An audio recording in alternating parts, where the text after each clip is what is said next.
Lectura de la pasión de nuestro Señor Jesucristo según San Juan. Jesús salió con sus discípulos al otro lado del torrente Cedrón, donde había un huerto, y entraron allí él y sus discípulos. Judas el traidor conocía también el sitio, porque Jesús se reunía a menudo allí con sus discípulos. Judas entonces, tomando la patrulla y unos guardias de los sumos sacerdotes y de los fariseos, entró allá con faroles, antorchas y armas.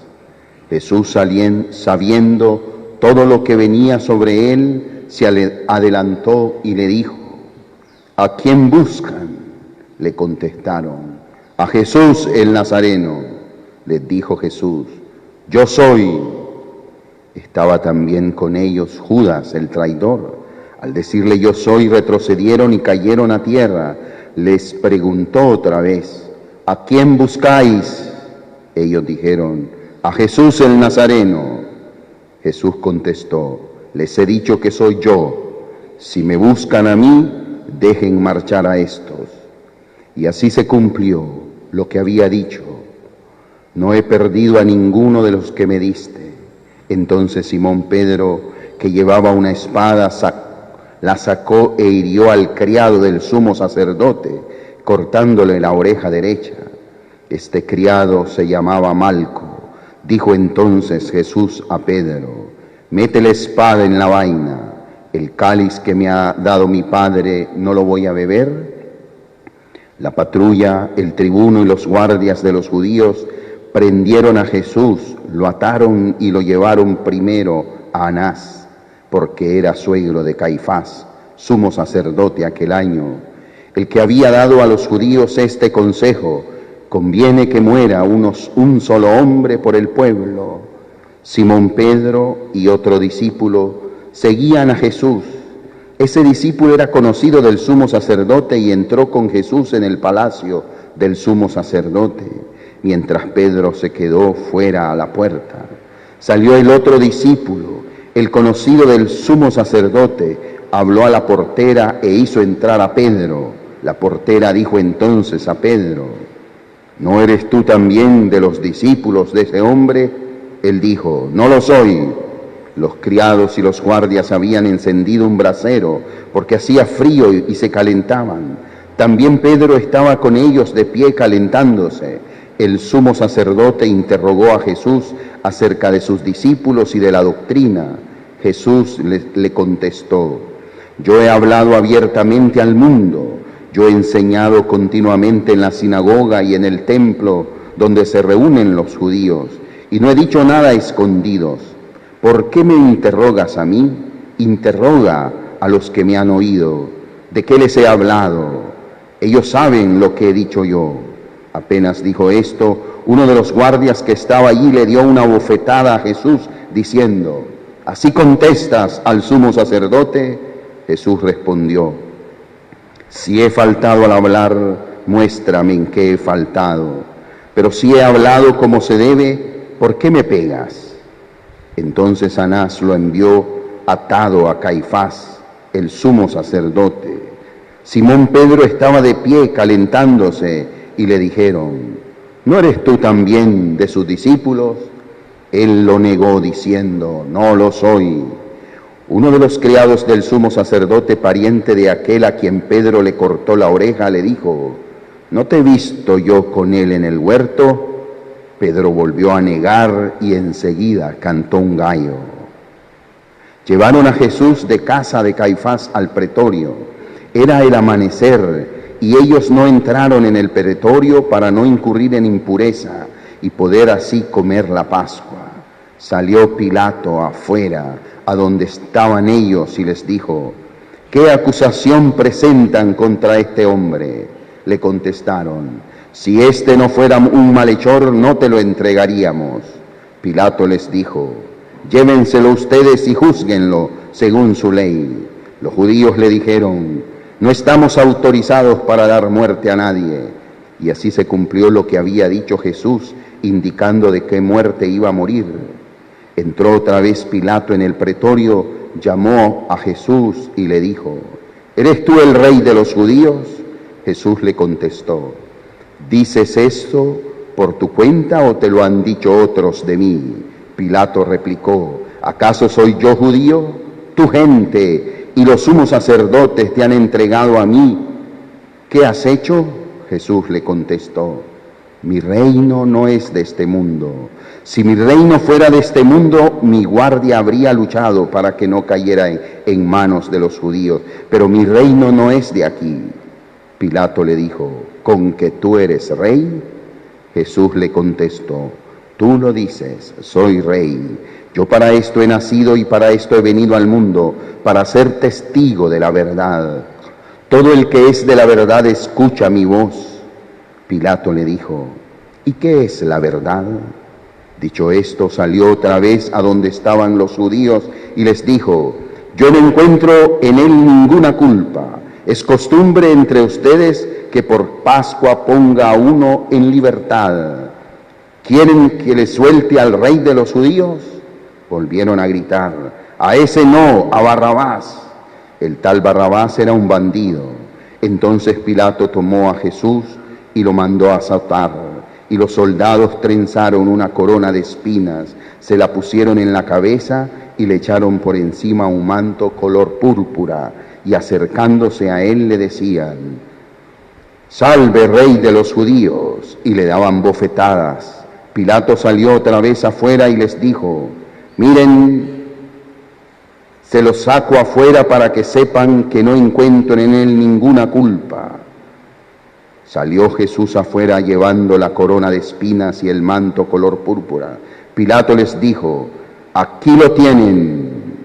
Cuando lo vieron los sacerdotes y los guardias gritaron: «¡Crucifícalo!». Pilato les dijo: «Llévenlo ustedes y crucifícanlo, porque yo no encuentro culpa en él». Los judíos le contestaron: «Nosotros tenemos una ley y según esa ley tiene que morir, porque se ha declarado Hijo de Dios».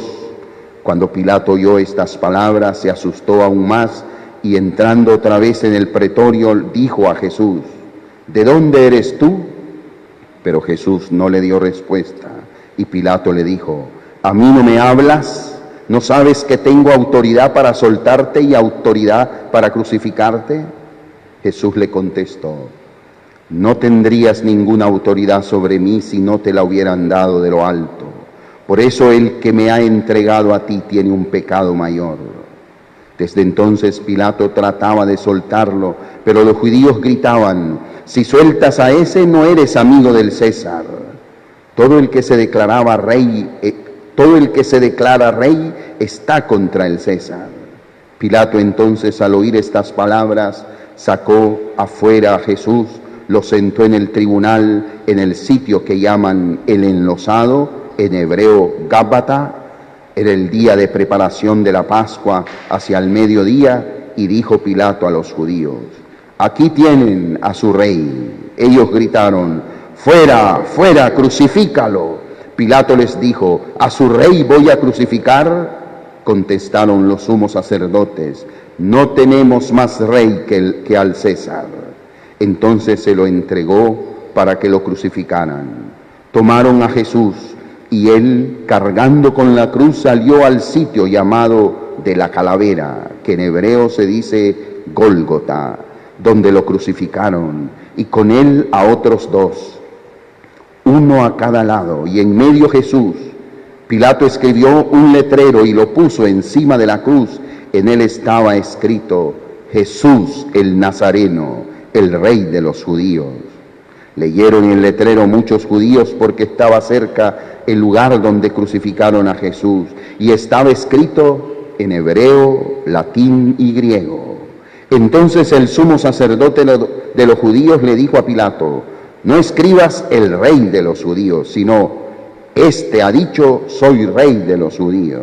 Pilato les contestó: «Lo escrito, escrito está». Los soldados, cuando crucificaron a Jesús, cogieron su ropa, haciendo 4 partes, una para cada soldado, y apartaron la túnica. Era una túnica sin costura, tejida toda de una sola pieza, de arriba a abajo, y se dijeron: No la rasguemos, sino echemos a suerte, a ver a quién le toca. Así se cumplió la escritura. Se repartieron mis ropas y echaron a suerte mi túnica. Esto hicieron los soldados. Junto a la cruz de Jesús estaba su madre, la hermana de su madre, María la de Cleofás y María Magdalena. Jesús, al ver a su madre y cerca al discípulo que tanto quería, dijo a su madre: mujer, ahí tienes a tu hijo. Luego dijo al discípulo: ahí tienes a tu madre. Y desde aquella hora el discípulo la recibió en su casa. Después de esto, sabiendo Jesús que todo había llegado a su término para que se cumpliera la Escritura, dijo: tengo sed. Había allí un jarro lleno de vinagre, y sujetando una esponja empapada en vinagre a una caña con hisopo, se la acercaron a la boca. Jesús, cuando tomó el vinagre, dijo: está cumplido. E inclinando la cabeza, entregó el Espíritu. Hacemos un momento de silencio. Los que puedan se ponen de rodillas para meditar en este momento de la muerte redentora del Señor.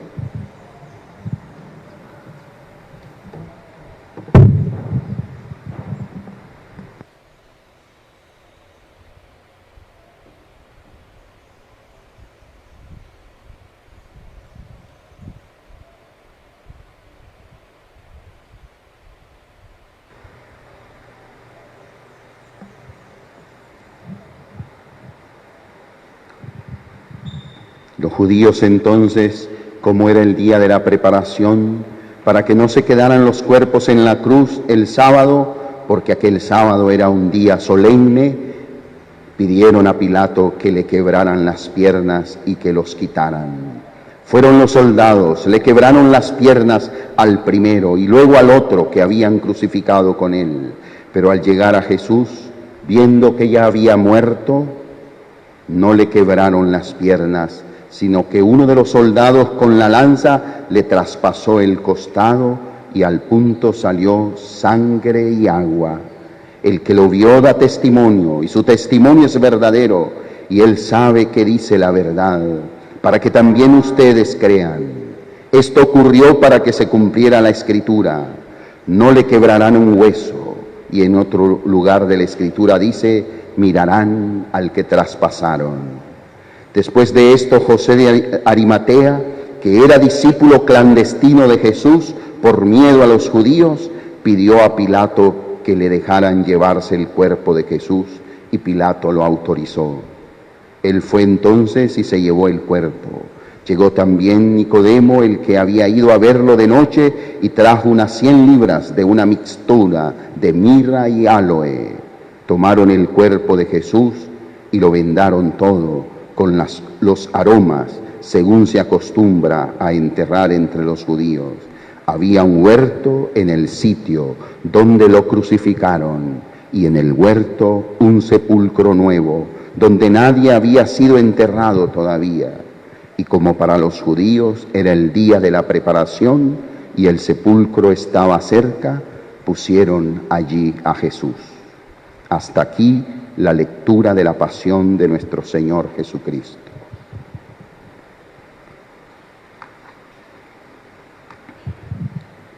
Pueden sentarse, hermanos.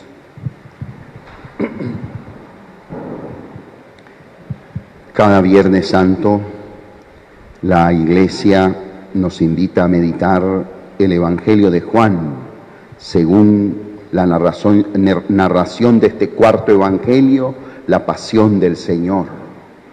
Los domingos de Ramos, cada año, la Iglesia nos ofrece la visión de los evangelios sinópticos: Mateo, Marcos y Lucas. Este año fue Mateo, y así los próximos 2 años serán Marcos y Lucas.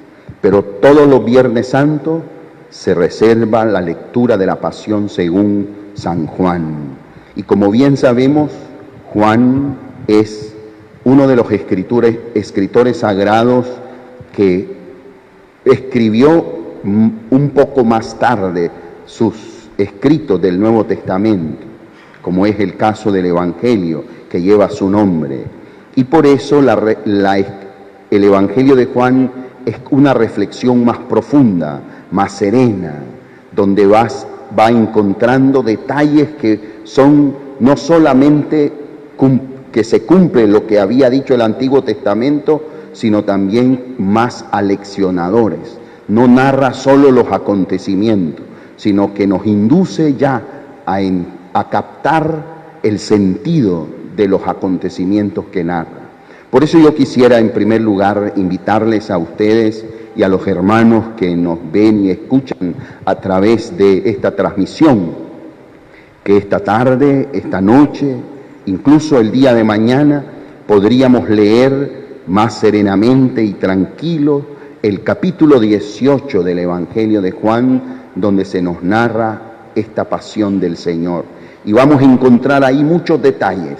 Yo solo quiero poner de relieve un par de detalles para motivarnos a leer este Evangelio. En primer lugar, los acontecimientos de la entrega de Jesús y también su sepultura ocurre en un huerto, un jardín. Eso inmediatamente nos hace pensar en el jardín del Edén. Pero también podríamos decir que ese detalle nos hace pensar cómo los planes de Dios, que son planes de bendición, ¿verdad? La respuesta del ser humano muchas veces es contrario al proyecto de Dios. Podríamos decir que el ser humano a lo largo de la historia, leída desde la fe, nos hemos empecinado en trastornar los planes de Dios. Mientras Dios tiene un plan hermoso, en un jardín, Adán y Eva van contrarios a la voluntad de Dios. Judas entrega a su maestro, pero la misericordia de Dios es grande y siempre, como dice el apóstol San Pablo, donde abundó el pecado, sobreabunda la gracia. Por eso en el huerto donde fue sepultado Jesús, también va a acontecer la resurrección. La palabra última la tiene Dios con la victoria sobre el pecado y sobre la muerte. Por eso, hermanos, es que los creyentes, los cristianos, tenemos la firme convicción de que, aun a pesar de nuestras rebeldías, Dios, en su providencia amorosa, saca cosas positivas de nuestras realidades de pecado, de nuestras realidades negativas. Por eso el cristiano es un hombre de esperanza. No es que Dios sea simplemente alcahueto con nosotros, no, es que su amor es más grande. Y por eso Dios, el Todopoderoso, que algunas veces nos hemos preguntado, ¿no podría evitar el mal? ¿Por qué permite Dios la maldad? Dios, con su sabiduría infinita y su poder, ¿verdad? Supremo, si permite el mal, es porque incluso del mal puede sacar provecho. De la rebeldía y el pecado de Adán, de la traición de Judas, de la negación de Pedro, de nuestro pecado, de nuestra falta de responsabilidad frente al mundo creado, Dios va haciendo que las cosas puedan renovarse. Esa es nuestra fe y nuestra confianza en la providencia amorosa. Otro aspecto de este Viernes Santo nos puede ayudar a comprender. Hoy en la lectura de la Pasión según San Juan aparece la expresión, mirarán al que traspasaron. Jesús también en un momento de su predicación dice, cuando yo sea elevado, atraeré a todos hacia mí. Dentro de un momento la liturgia nos va a invitar a contemplar el árbol donde estuvo clavada la salvación del mundo, a contemplar el crucificado. Eso nos hace pensar, como el mismo Jesús lo hizo en el Evangelio, en aquel acontecimiento del pueblo de Israel, que habiendo salido de la esclavitud de Egipto, caminando hacia la tierra de promisión, tiene esos momentos de rebeldía y por eso tiene esa peste de serpientes y mueren ante la picadura de la serpiente. Por eso el Señor instruye a Moisés a hacer una serpiente de bronce para elevarla, y aquellos que son picados por la serpiente, entonces dice, vuelvan la mirada a esa serpiente en alto y son sanados. Jesús toma este pasaje bíblico del libro del Éxodo para decir, cuando yo sea elevado, atraeré a todos hacia mí. Hermanos, hoy nosotros vivimos momentos no solamente de una acumulación de pecados personales y estructurales, también vivimos momentos de temor frente a lo que acontece con esta pandemia. Por eso hoy nosotros en Viernes Santo, como cristianos y en nombre de la humanidad, volvamos nuestra mirada a Jesús. Como dice el canto, una mirada de fe puede salvar al pecador. Una mirada de fe puede hacer la diferencia. Por eso en este Viernes Santo nuestra atención es a la cruz de Cristo, porque en ella está la clave. Como decía un Via Crucis, la cruz es la primera letra del alfabeto de Dios, de cómo Dios quiere escribir una historia de salvación. Por eso contemplar la cruz será un momento para expresar desde lo más sincero de nuestro corazón nuestra confianza una vez más en la providencia amorosa de Dios. Y tercero, quisiera invitarles a todos, hoy que incluso en nuestros hogares algunos han puesto sus altares, han puesto la cruz, ¿verdad?, símbolo de nuestra fe cristiana, yo diría que recordemos una realidad. Hoy nosotros aquí al pie de la cruz está la Madre del Señor, la Dolorosa, y al poder contemplarla nosotros quizás estamos invitados a encarnar al discípulo Juan, aquel que dice, el que lo vio da testimonio. ¿Por qué su testimonio? Ahí Juan habla de sí mismo, ¿verdad?, al narrar la pasión del Señor. Él estuvo al pie de la cruz junto a la Madre Dolorosa. Y podríamos afirmar que al pie de la cruz hemos sido, como Juan, engendrados como discípulos. Por eso el discípulo recibió a la Madre y la Madre se hizo protectora del discípulo. Pero podríamos decir también que además de discípulos, todos hemos sido recibidos y engendrados como hermanos. Yo creo que esta es una lección importante para este momento presente.